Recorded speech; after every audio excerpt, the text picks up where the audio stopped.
ભચાઉની દક્ષિણ દિશામાં આવેલ રેવન્યુ જમીનથી કરીને છેલ્લા કેટલાક કિલોમીટર લાંબો પારો બાંધવામાં આવેલ છે, તેમજ ઓરસ ચોરસ હજારો એકરની જમીન પર સરસ્વતી તેમજ સોમનાથ શ્રીરામ સોલ્ટનો કબજો ખરેખર આ બંને કારખાનાઓની તપાસ કરવામાં આવે તો મોટું જમીન કૌભાંડ બહાર આવે એમ છે.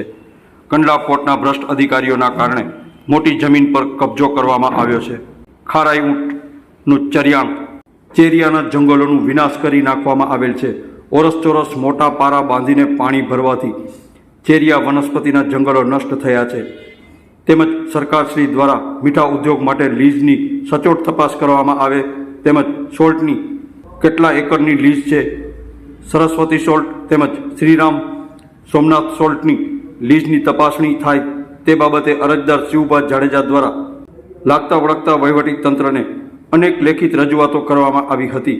ટૂંક સમયમાં તંત્ર દ્વારા આ બાબતે કોઈ નકોર પગલાં લેવામાં નહીં આવે તો આંદોલન કરવામાં આવશે તેવી ચીમકી ઉચ્ચારી હતી.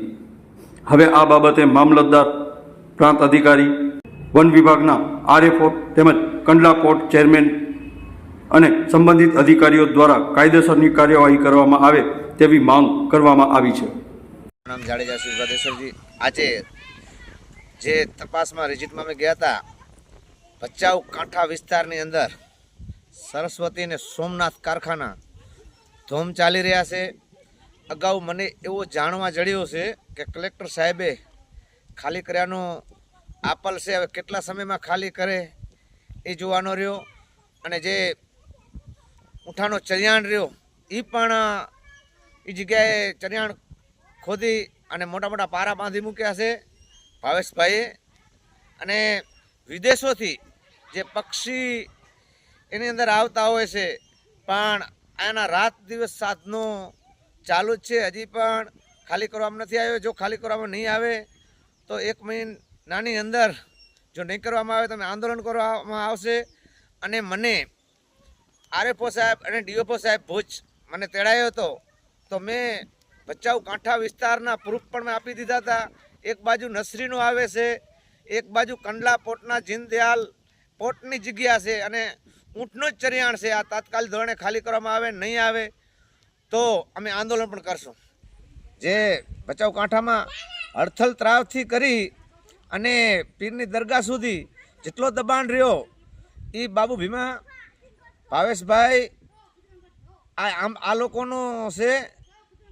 અને હજારો એકર જમીન દબાવીને બેઠા છે. અને એ જે રસ્તા બનાવી રહ્યા એ સરકારી જમીનમાંથી, ભચાઉ કાંઠાની મીઠી જમીનમાંથી લઈને રસ્તા બનાવે છે.